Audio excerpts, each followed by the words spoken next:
Assalamualaikum warahmatullahi wabarakatuh. Welcome to our video.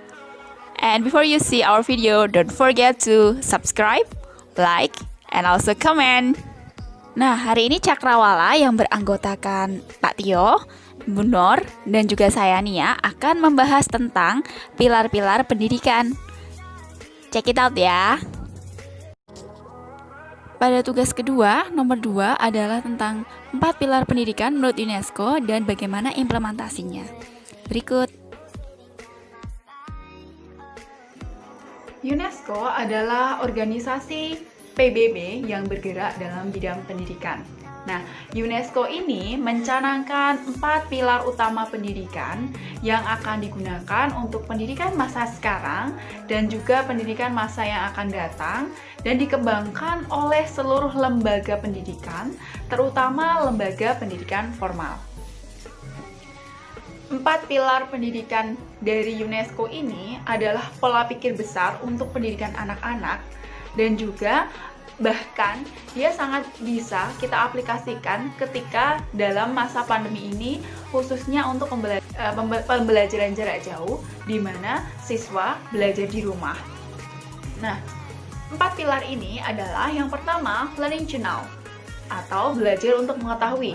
Dan yang kedua, learning to do, belajar untuk melakukan. Yang ketiga, learning to be, belajar untuk menjadi. Dan yang terakhir, yang keempat adalah learning to live together, belajar untuk hidup bersama. Pilar yang pertama, learning to know atau belajar untuk mengetahui, merupakan pilar mengenai bagaimana mendidik anak dengan pengetahuan, memberikan pengetahuan kognitif yang menginformasikan segala ilmu yang ada di dunia beserta kompleksitasnya yang akan menjadi fondasi untuk dia atau anak-anak belajar hal-hal berikutnya. Di sini, pendidik berfungsi sebagai fasilitator yang mengarahkan peserta didik dalam memecahkan masalah. Selain itu, pendidik juga dituntut berperan menjadi teman sejawat dalam berdialog dengan peserta didik dalam mengembangkan penguasaan pengetahuan atau ilmu tertentu. Jadi contoh dari learning to know ini sebenarnya sudah sangat jelas ya. Ketika Bapak Ibu guru memberikan pengajaran atau memberikan suatu proses belajar mengajar kepada siswa, berarti siswa mengerjakan tugas atau siswa mencari ilmu baru, pengetahuan baru. Nah, ini merupakan proses learning to know atau proses untuk belajar untuk mengetahui. Yang kedua adalah learning to do atau belajar untuk melakukan. Nah, mengenai pilar ini ada hubungannya tentang melatihkan berbagai macam keterampilan kepada anak. Sehingga semakin mereka punya keterampilan yang bervariasi, banyak jenisnya dan bermacam-macam, maka semakin baik juga nanti hidupnya karena dia punya keterampilan yang banyak. Contohnya adalah dia bisa percaya diri, kemudian dia mempunyai keterampilan di berbagai macam seperti misalnya di bidang seni, di bidang olahraga, misalnya di bidang bahasa, bidang komputerisasi atau teknologi, dan lain-lainnya. Untuk learning to do ini meliputi ada hard skill dan juga soft skill gitu ya. Kalau hard skill lebih ke kemampuan keterampilan yang terlihat, kemudian kalau soft skill adalah kemampuan intelektualnya. Nah, kemampuan soft skill itu macam-macam ya, ada seperti kolaborasi, ada komunikasi, dan lain-lainnya yang mungkin sudah dibahas di 4C. Kemudian untuk learning to do ini dapat berjalan jika sekolah itu memfasilitasi peserta didik untuk mengaktualisasikan keterampilan yang dimiliki oleh mereka serta juga bakat dan minatnya itu difasilitasi. Nah, contoh di sekolah itu sudah banyak ya, ada kegiatan-kegiatan yang memfasilitasi minat dan bakat dari siswa.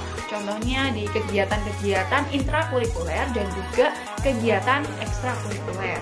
Ada yang bergerak di bidang organisasi, ada yang bergerak di bidang bahasa, debat, ada yang bergerak di bidang teater, olahraga, seni lukis, seni musik, ada juga yang di bidang atletik dan macam-macamnya.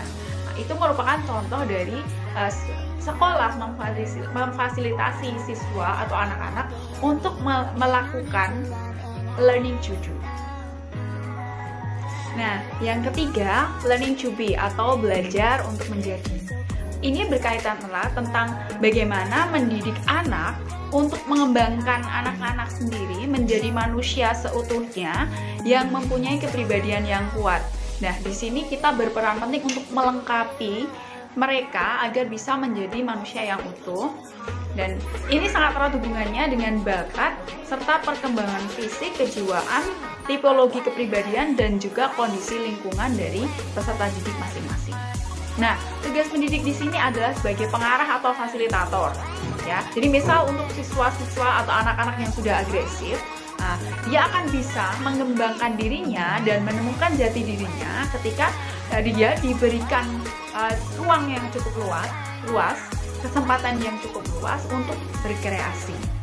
Berbeda dengan ketika siswa ini pasif, berarti peran pendidik untuk mengarahkan dan memfasilitasi itu jauh lebih besar, karena dia untuk siswa yang pasif itu kita juga harus memberikan misal contoh atau cerita, seperti itu. Nah, yang keempat adalah learning to live together atau belajar untuk hidup bersama. Dalam artian hidup bersama dalam masyarakat dan lingkungan sekitar. Nah, learning to live together mengajarkan kepada anak-anak atau mereka untuk bisa berempati kepada orang lain, bisa berdiskusi dengan baik dengan orang lain, ngobrol dengan baik dengan segala umur, dalam segala umur ya. Jadi nantinya ini akan menyebabkan mereka bisa berkontribusi lebih baik dalam, dan nantinya sebagai orang dewasa mereka juga akan bisa berproses berkontribusi dengan lebih baik lagi, dan juga akan menentukan bagaimana keberhasilan dalam kehidupannya.